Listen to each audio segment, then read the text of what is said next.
A teoria clássica de administração surgiu no início do século XX, com os trabalhos de dois pioneiros da administração, Henry Fayol e Frederick Taylor. Fayol foi um engenheiro francês que propôs a ideia de administração ser uma habilidade que poderia ser aprendida e ensinada, enquanto Taylor, engenheiro americano, fundou a administração científica, uma abordagem que enfatiza a eficiência do trabalho de forma mais rigorosa e científica. A teoria clássica de administração surgiu em um momento de rápida industrialização e crescimento empresarial, quando as empresas enfrentavam desafios de gerenciamento cada vez maiores. A teoria clássica de administração propôs, então, uma abordagem mais sistemática e estruturada para a administração das empresas, que ajudaria as empresas a melhorar sua eficiência e produtividade. A teoria clássica da administração é uma abordagem que surgiu no início do século XX e foi uma das primeiras tentativas de estabelecer princípios gerais da administração.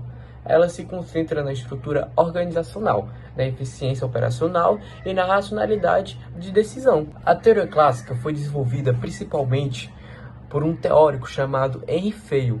Ele desenvolveu 5 principais funções administrativas, que é o planejamento, a organização, a direção, a coordenação e o controle. Ele enfatiza a importância da hierarquia, da divisão de trabalho e da autoridade em cada tipo de organização.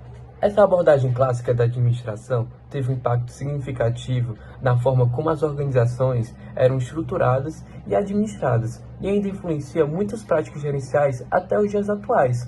Os gerentes de hoje em dia, eles se utilizam ainda das teorias utilizadas na teoria clássica, que melhoravam de forma significativa a eficiência no mercado de trabalho. As contribuições de Fayol foram para além dos princípios e tentaram buscar entender a organização como um todo.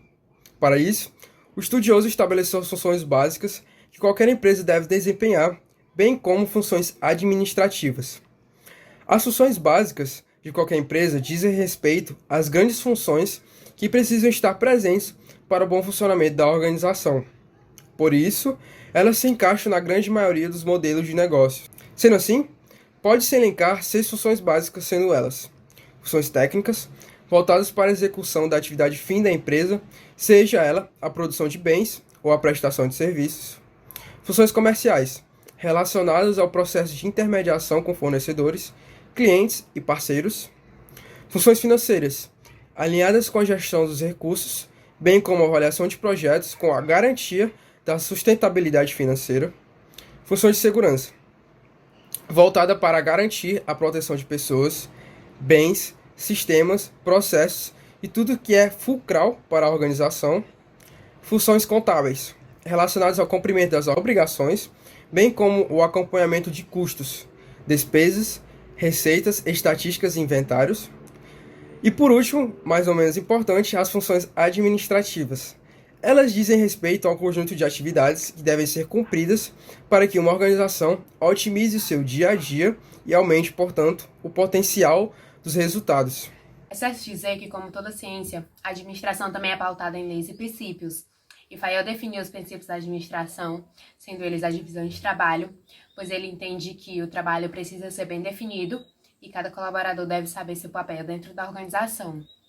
A autoridade é a responsabilidade, a unidade de comando, a unidade de direção, a disciplina, a prevalência dos interesses gerais, pois ele dizia que cada colaborador deve entender que os interesses da organização são mais importantes e devem prevalecer sobre os interesses individuais, para que um objetivo maior seja alcançado.